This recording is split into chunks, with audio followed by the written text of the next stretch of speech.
Assalamualaikum warahmatullahi wabarakatuh. Perkenalkan, nama saya Faradila Permatasari dari kelas T4309. Nah, di sini saya akan menceritakan suatu fenomena yang berkaitan dengan perekonomian Islam. Mari disimak videonya. Sejak awal Maret 2020, Indonesia dihadapkan dengan wabah besar yang telah menghantui seluruh dunia, yaitu virus corona. Nah, banyak negara yang sudah mengambil keputusan ekstrim untuk melakukan lockdown dan beberapa kebijakan masif untuk mencegah penyebaran virus tersebut. Nah, posisi Indonesia hingga saat ini memilih untuk tidak melakukannya karena pertimbangan dampak terhadap stabilitas ekonomi negara. Nah, namun reaksi pasar atas kondisi tanpa lockdown ternyata tetap mempengaruhi stabilitas ekonomi. Nah, indeks harga saham dan nilai tukar rupiah semakin menurun dan mencapai angka terendah dalam 5 tahun terakhir ini. Bank Indonesia dalam siaran persnya menjelaskan bahwa hasil rapat Dewan Gubernur telah mengambil beberapa langkah mitigasi resiko dalam menjaga stabilitas ekonomi. Salah satunya memperkuat intensitas kebijakan triple intervention untuk menjaga stabilitas nilai tukar rupiah sesuai dengan fundamental dan mekanisme pasar. Kemudian diperkuat juga oleh rencana pemerintah melalui Kementerian Keuangan yang akan mendistribusikan bantuan langsung tunai kepada masyarakat yang memang masuk kategori rawan terdampak pandemi. Nah, musibah ini bisa menjadikan titik balik bahwa negara tidak selamanya mampu mengatasi semua masalah sosial ekonomi sendirian.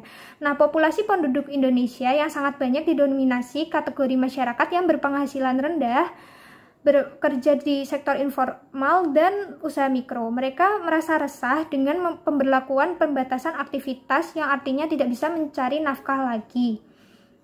Nah, penghasilan masyarakat ini merosot tajam dan menjadi permasalahan baru bagi pemerintah. Nah, keuangan sosial Islam memiliki posisi penting dalam mengatasi problematika ini, sosioekonomi masyarakat, dan membantu pemerintah mengatasi permasalahan ini.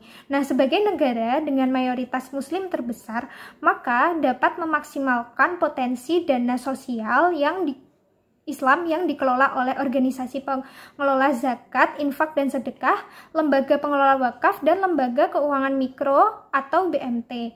Nah, ada dua tugas utama yang bisa dilakukan untuk melawan pandemi COVID-19 ini, yaitu langkah pencegahan dan juga tindakan solutif.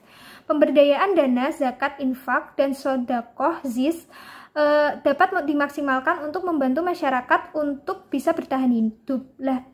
Dana ZIS ini diberdayakan untuk penyediaan kebutuhan dasar masyarakat seperti makanan pokok, alat pelindung, dan lain-lain.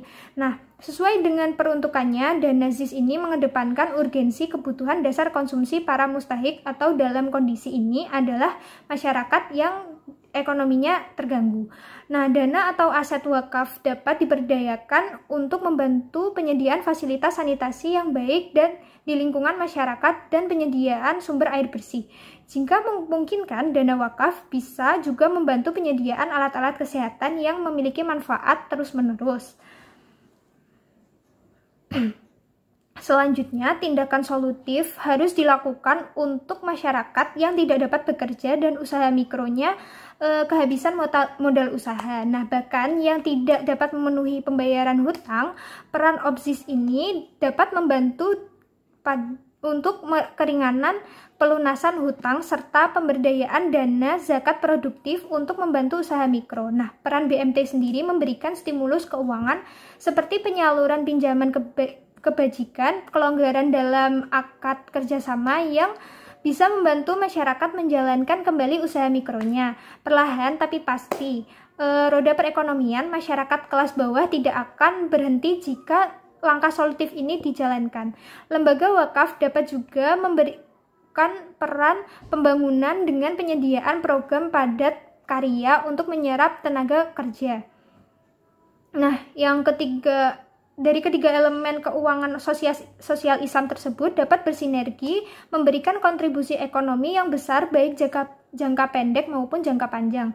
Jika ini semua dapat dilangsungkan, maka akan memberi suasana positif pada masyarakat yang sedang dihadapkan pada permasalahan kesehatan dan ekonomi yang bersamaan.